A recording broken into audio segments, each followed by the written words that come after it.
Commerce इमाम। और दोस्तों, जिस तरह के आप देख रहे हैं, मेरे साथ मौजूद हैं कामरान यूसुफ साहब। आप सीनियर जर्नलिस्ट हैं, एक्सप्रेस टीवी पे अपना शो होस्ट करते हैं और एक्सप्रेस ट्रिब्यून में आर्टिकल्स भी लिखते हैं, और अपना एक बड़ा ज़बरदस्त यूट्यूब चैनल भी रन करते हैं। कामरान साहब, सबसे पहले तो आपके वक्त का बहुत शुक्रिया सर।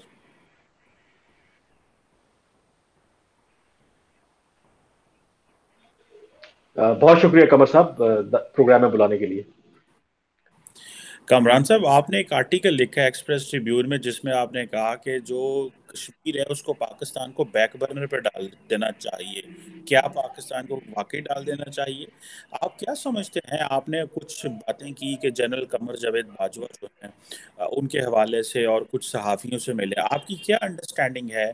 क्या आपने ये इंफॉर्मेशन की बेस पे कह रहे हैं, या आपका एनालिसिस भी है कि ये अब बैक बर्नर पर डालना चाहिए, क्योंकि पाकिस्तान के जो नेशनल सिक्योरिटी इश्यूज हैं वो कुछ और है इस वक्त? देखें, ये मेरा एक तज्जिया भी है, मेरी सजेशन भी कह लें, और कुछ मालूमात की बेस के ऊपर भी है, और उसकी रीजंस हैं। आई थिंक इसको सम टाइम आप मिसअंडरस्टैंड भी करते हैं कि शायद इसीलिए मैंने जो आर्टिकल लिखा उसमें मैंने यही कहा कि ये जो मेरा नुक्ता नज़र है, ये बहुत गैर मकबूल भी होगा, और शायद बहुत से लोगों को लगेगा कि ये मैं पाकिस्तान के मफाद की बात नहीं कर रहा। लेकिन प्रॉब्लम ये है कि इस वक्त पाकिस्तान जिन सियासी और मुआशी मसाइल से दो चार है, तो ऐसी सूरत में आई थिंक जो सबसे इंपॉर्टेंट बात है कि आपने जो मेरा क्रक्स था मेरे आर्टिकल का, कि अपना हाउस जो है वो इन ऑर्डर करें, और वो क्यों जरूरी है। आई थिंक इस पर मैं जो सैयद अली गिलानी, जो ऑल पार्टीज हुर्रियत कॉन्फ्रेंस के एक रानुमा रहे, उनकी कश्मीर की जद्दोजहद आज़ादी के लिए बड़ा काम है, और वो हमेशा जब भी पाकिस्तान के किसी वक्त से मिलते, तो वो सबसे पहली बात पता है आपको क्या करते थे? वो ये कहते थे कि एक मजबूत पाकिस्तान सियासी और मुआशी तौर पर कश्मीर की जद्दोजहद आज़ादी के लिए और कश्मीर की तहरीक के लिए बहुत ज़रूरी है। मीन के उसके उनके एक सेंटेंस में बहुत गहरी बात थी कि वो भी ये समझते थे, दो कि वो आपको पता है कि खासे क्रिटिकल थे, एंटी इंडिया समझे जाते थे पाकिस्तान के साथ। वो समझते थे कि इल्हाक कश्मीर का होना चाहिए, लेकिन वो भी ये समझते थे कि पाकिस्तान सिर्फ उसी सूरत में अपना मकसद हासिल कर सकता है जब पाकिस्तान सियासी तौर पर और मुआशी तौर पर मजबूत होगा। तो ये उसका बैकग्राउंड था, और उसकी रीजन ये है कि हालिया अगर आप सालों में देखें, खास करके एक दो सालों में, पाकिस्तान को जो मुआशी एतबार से जिन चैलेंजेस का सामना है, शायद हमें एक आप कह सकते हैं कि एक एक फेज चाहिए, एक पीरियड चाहिए जहां पे हम की जो अपनी फंडामेंटल रिफॉर्म्स हैं उनको इनिशिएट करें, और जो पाकिस्तान के नेबर्स हैं, वो ईस्ट हो वेस्ट हो, उसके साथ हमें एक आप कह सकते हैं कि एक प्रेडिक्टेबिलिटी चाहिए, एक पीस चाहिए, ताकि हम जो अपनी इंटरनल जो इकोनॉमिक सिचुएशन है उसके ऊपर फोकस कर सकें। बिल्कुल ठीक है कि इंटरनली फोकस कर सकें, लेकिन कामरान साहब ये बताइएगा कि पाकिस्तान ये तो कहता है कि कश्मीर को बैक बर्नर पर डालें, पर पाकिस्तान के पास किसी सियासी जमात के पास इतना पॉलिटिकल कैपिटल नहीं है वो कश्मीर के ऊपर बात कर सके। इवन के फौज भी इमरान खान को, जनरल बाजवा इमरान खान को नहीं बना सके। तो ये बात कैसे आगे चलेगी? ये कैसे? वैसे टेक्निकली तो कश्मीर बैक बर्नर पे डाला हुआ है, तो फिर ये भी कोई फैक्टर है, इसको आप कैसे देखते हैं?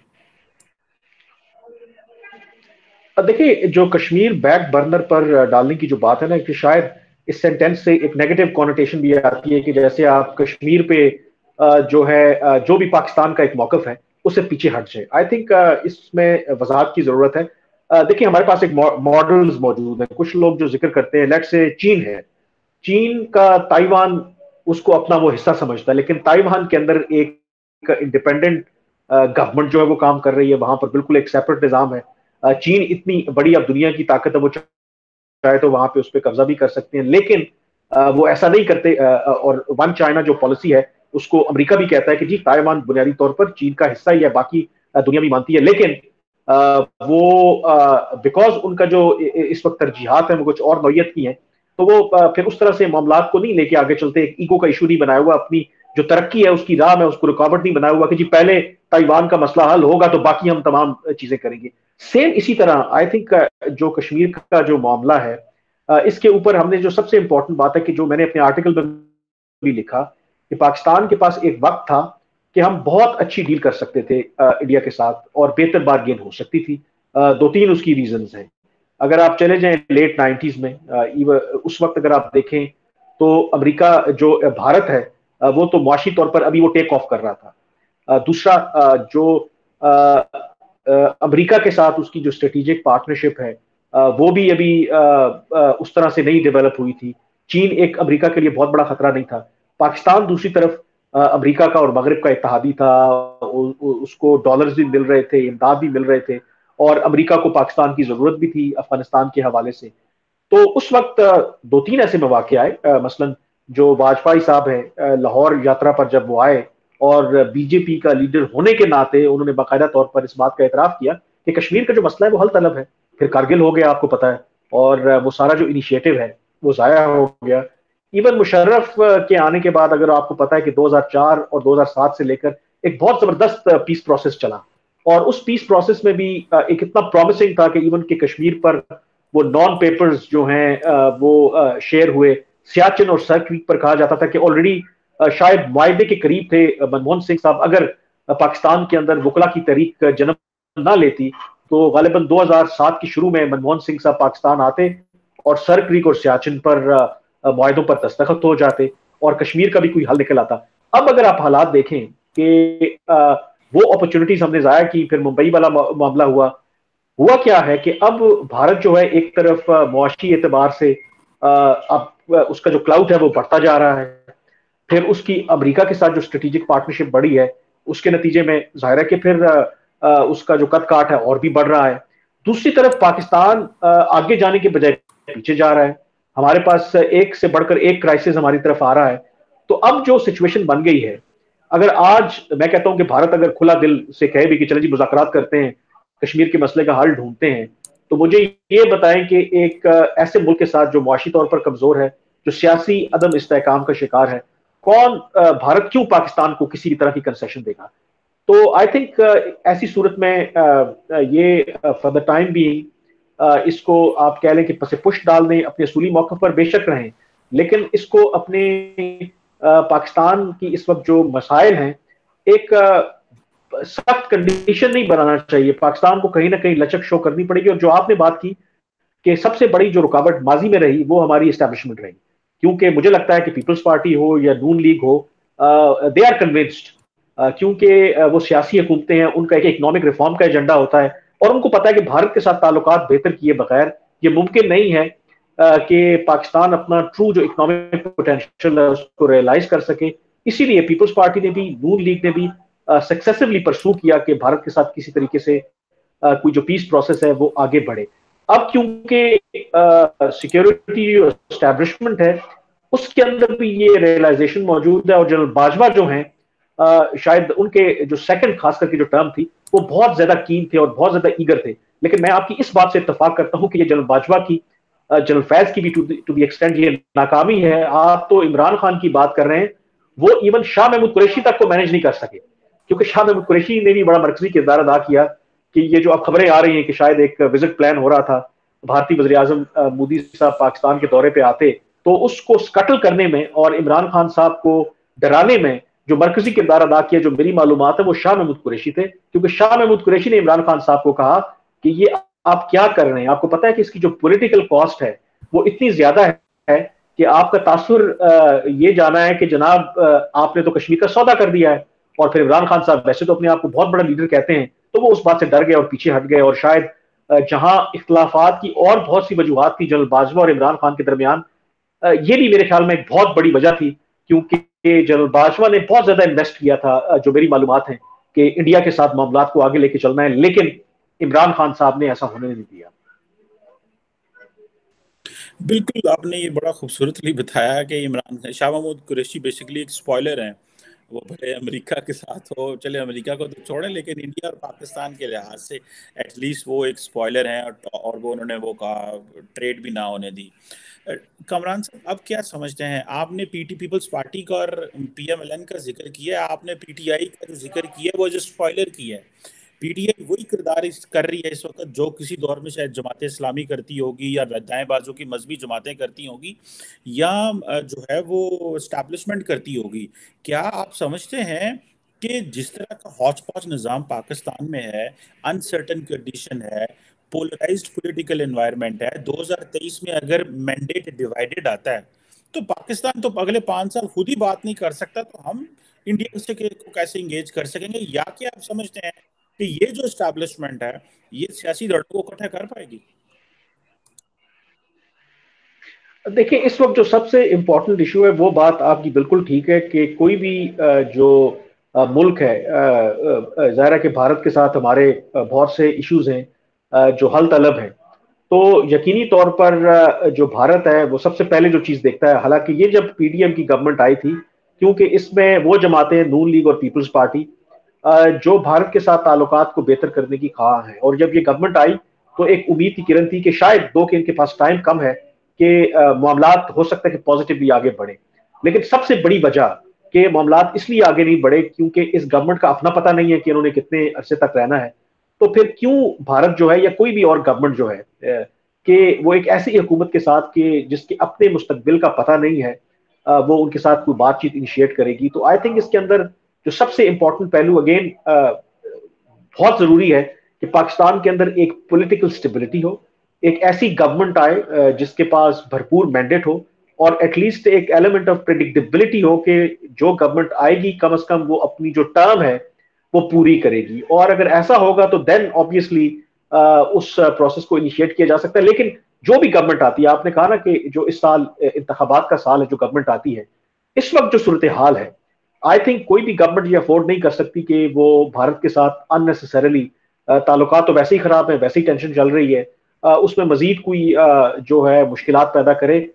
फोकस जो है जो गवर्नमेंट आनी चाहिए, इसलिए मैंने कहा कि कश्मीर को बैक बर्नर करने की बात जो है, फोकस उनका डोमेस्टिक हर सूरत में होना चाहिए। और वो सबसे इंपॉर्टेंट बात है, वो है पाकिस्तान की इकोनॉमिक रिवाइवल। और जब तक वो इकोनॉमिक रिवाइवल नहीं होती, मेरे ख्याल में ये बिल्कुल भी सूट नहीं करता किसी भी गवर्नमेंट को कि वो इतने ज्यादा फ्रंट खोले। और उसमें आई थिंक इंपॉर्टेंट यही है, और इसी कॉन्टेक्स्ट में मैंने ये बात की थी कि पाकिस्तान को फिलहाल जो अपने अंदरूनी मामलात हैं उनको हल करना चाहिए। मैं छोटी सी एक बात करूंगा, देखिए जो रियासत है, रियासत मजमुआ है लोगों का। और कोई भी अगर एक रियासत का सरबराह है जो हुकूमत चला रहा है, उसकी सबसे पहली तरजीह क्या है? उसकी सबसे पहली तरजीह ये है ना कि उसकी रियासत के अंदर जो अवाम है, जो लोग हैं, उनको खुशहाल होना चाहिए। और उनकी खुशहाली के लिए कोई भी जो स्टेप ऐसा जो उनको खुशहाली की तरफ ले, मेरे ख्याल में उस लीडर को वो स्टेप लेने से कतराना नहीं चाहिए। और अगर पाकिस्तान के अवाम और पाकिस्तान की इकोनॉमिक रिवाइवल का रास्ता भारत के साथ किसी तरीके का पीस प्रोसेस एक इनिशिएट करना है, ट्रेड को रिज्यूम करना है, पीपल टू पीपल कॉन्टेक्स्ट को इन्हांस करना है, एक एलिमेंट ऑफ प्रेडिक्टेबिलिटी लाना है, तो मेरे ख्याल में किसी भी पाकिस्तान के लीडर को, कोई भी इलेक्टेड जो लीडर है, उसको इस बात से फिर घबराना नहीं चाहिए या हेसिटेट नहीं करना चाहिए। क्योंकि अल्टीमेट जो ऑब्जेक्टिव है, जो भी लोग यहाँ पे वोट लेके आते हैं, उनका ऑब्जेक्टिव और वादा तो यही करके आते हैं ना कि वो अवाम के मसाइल को हल करेंगे, अवाम के लिए बेहतर करेंगे, उनकी वेलफेयर करेंगे। और मौजूदा कॉन्टेक्स्ट में मैं समझता हूँ कि एक होलसम अप्रोच चाहिए, और उसमें इंटरनल रिफॉर्म्स भी चाहिए, उसमें आपको पीसफुल बॉर्डर्स भी चाहिए। वो ईस्ट और वेस्ट दोनों के लिए मेरे ख्याल में एप्लीकेबल है। अच्छा कामरान साहब, आप डिप्लोमेटिक बीट भी कवर करते हैं और फॉरेन ऑफिस को बहुत अच्छे से देखते हैं। ये जो वज़ीर आज़म साहब ने ये कहा है कि यूएई में, कि मैंने यूएई के मोहम्मद बिन जायद को कहा है कि हमारे इंडिया के साथ जो है वो नॉर्मलाइज कराएं, और साथ में ही बाद में आके फॉरेन ऑफिस से स्टेटमेंट भी दिलवा दी है कि नहीं नहीं, मैंने ये, इसका मतलब मैंने ये वो नहीं था। ये क्या आप समझते हैं ये फौज की मर्जी से कहा है, पहली बात? और दूसरी बात, या आप समझते हैं कि बस for the sake of interview या खुद ही कह दिया जाके, या फौज ऑन बोर्ड नहीं है उस तरह? आप इसमें सिविल मिलिट्री जो क्यादत है उसको कितना सिंक देखते हैं इस चीज में? और आप क्या समझते हैं यूएई का कितना कोई इन्फ्लुएंस है कि वो इंडिया जो ट्रम्प की बात नहीं सुन सकता, इंग्लैंड की नहीं सुन सकता, वो एमबीजेड की कैसे देखेंगे? How do you see this? I think जो शहबाज शरीफ साहब का जो इंटरव्यू है, यही देखना एक बहुत बड़ा प्रॉब्लम है कि हमारे लिए एक तो शहबाज साहब जो है बड़े वीक प्राइम मिनिस्टर हैं, कोalition गवर्नमेंट को रिप्रेजेंट करते हैं। और जाहिर सी बात है, जब उनका जो पहला जो स्टेटमेंट सामने आया तो उससे शायद तासुर यही मिला कि जो पाकिस्तान का एक मौकफ रहा है कि जब तक 5 अगस्त 2019 का जो इकदाम है भारत वापस नहीं लेता, उस वक्त तक उनके साथ मुज़ाकरात नहीं हो सकते। लेकिन शहबाज शरीफ के स्टेटमेंट से यह तासुर मिला कि शायद पाकिस्तान ने अब जो शर्त है उसको खत्म कर दिया है, और जिसकी वजह से फिर बाद में पीएम ऑफिस की तरफ से ही ये वजाहत आई, क्योंकि जो क्रिटिक्स हैं पाकिस्तान के अंदर, क्योंकि पाकिस्तान में ये एक आप कह सकते हैं कि एक मिजाज भी बन गया ना कि आपने क्रिटिसाइज तो करना ही होता है, कहीं ना कहीं कोई आपको पॉइंट मिल जाए तो आपने फौरन से ठग से कहना है कि देखें जी ये पाकिस्तान ने जो इतना बड़ा इस गवर्नमेंट ने एक यू टर्न ले लिया है। तो वो इससे एक चीज ये भी जाहिर होती है कि हमारे यहाँ जो पॉलिटिकल गवर्नमेंट या हमने जो पोजीशन ले रखी है वो किसी भी गवर्नमेंट के लिए अब उसको अनडू करना कितना मुश्किल होता जा रहा है। जो आपने बात की कि क्या ये फौज के साथ कोई इनसिंक है या उनसे हट के ये बयान दिया उन्होंने, मुझे लगता है कि जहां तक फौज का या एस्टेब्लिशमेंट का ताल्लुक, अगर आप देखें ना जो आर्टिकल 370 की बात करें, जो फौज का उस वक्त भी जो स्टेटमेंट आया था वो जरा थोड़ा डिफरेंट था फॉरेन ऑफिस से भी, क्योंकि पाकिस्तान, ये भी हमारे यहाँ एक प्रॉब्लम बन गई कि शायद हमने एक नई पोजीशन डेवलप कर ली है कि पाकिस्तान तो हिस्टोरिकली उस आर्टिकल 370 को ही नहीं मानता ना, क्योंकि उसी की बुनियाद पे तो एक्सेशन हुई थी जिसको पाकिस्तान गैर कानूनी समझता है। तो हमारे यहाँ कुछ लोग इसको कंफ्यूज भी करते हैं। पाकिस्तान का जो असल मसला है, जो सिक्योरिटी स्टैब्लिशमेंट भी कहती है, जो फॉरेन ऑफिस भी कहता है, वो सिर्फ ये कहते हैं कि वहां पे डेमोग्राफिक चेंजेस ना हो। बाकी तो आर्टिकल 370 को भी पाकिस्तान नहीं मानता था। फर्क ये हुआ कि इमरान खान साहब ने उस वक्त पाकिस्तान को जितना रद्द-ए-अमल देना चाहिए था उससे कहीं ज्यादा बढ़कर ये रिएक्ट किया, क्योंकि ऑन ग्राउंड सिचुएशन को इतनी तब्दील नहीं हुई, और वो इतनी एक हार्ड लाइन और एक्सट्रीम पोजीशन लेने की वजह से कि जी अब तो हम भारत के साथ, जब तक वो आर्टिकल 370 वाले जो फैसले को वापस नहीं लेता उनसे बात नहीं करेंगे। हालांकि मेरे ख्याल में पाकिस्तान आर्टिकल 370 के ही पहले ही खिलाफ था। अब आपने इतनी सख्त पोजीशन ले ली, लोगों को ये बता दिया, तो इमरान खान साहब ने तो वो पोजीशन ली। अब जो भी अगली गवर्नमेंट आएगी उसके लिए उसके बरक्स कोई फैसला करना डेफिनेटली एक बहुत बड़ा मेरे ख्याल में चैलेंज है। और दूसरी जो आपने वो बात की कि यूएई वाली, कि वो अपना कोई रोल प्ले करें, मेरे ख्याल में माजी में भी वो रोल प्ले करते रहे हैं। और इसमें एक जो चीज जो नजर आ रही है कि ज़ाहिर है कि चेंज ऑफ कमांड भी हुई है। अब जो नए जो आर्मी चीफ हैं, अब देखते हैं कि उनकी क्या पॉलिसी है, बट एटलीस्ट जो लाइन ऑफ कंट्रोल पर अभी भी सीज फायर है। और जो मेरी मालूमात है कि पाकिस्तान की ख्वाहिश है कि वो cease fire line of control पे जारी रहे। तो एटलीस्ट जो पाकिस्तान और इंडिया के मिलिट्री टू मिलिट्री जो रिलेशनशिप है, जो डीजीएमओ बात करते हैं, वो मेरे ख्याल में जो मैकेनिज्म्स हैं वो इंटैक्ट हैं, वो वर्किंग रिलेशनशिप इनका बिल्कुल ठीक है, और वो जो सीज फायर है वो कंटिन्यू रहेगी। लेकिन दी ओनली क्वेश्चन इज कि जो की स्टेप है कि वो ट्रेड को रिज्यूम करना, जो आपके डिप्लोमेटिक रिलेशनशिप हैं जो डाउनग्रेड किए थे पाकिस्तान में, उनको बहाल करना, क्या कोई हुकूमत कर पाएगी? ये तो नहीं लगता कि ये कर पाएगी। हाँ, जो अगली हुकूमत इलेक्शन के बाद आती है फ्रेश मैंडेट के साथ, वो क्या पाएगी, कर पाएगी या नहीं कर पाएगी? आई थिंक कुछ करना पड़ेगा हमें, अदरवाइज आई थिंक चीजें ऐसी नहीं चलेंगी। बिल्कुल सही कह रहे हैं आपने कामरान साहब, सही कहा, चीज़ें ऐसी नहीं चलेंगी और कुछ करना पड़ेगा। और मेरा ख्याल है यही जो है वो पाकिस्तान की अवाम भी चाहते हैं, और हम अपने पॉलिटिकल बैगेज के अंडर ना बैठे रहे। Thank you very much Kamran Yusuf साहब sir, it was a pleasure talking to you sir. Thank you.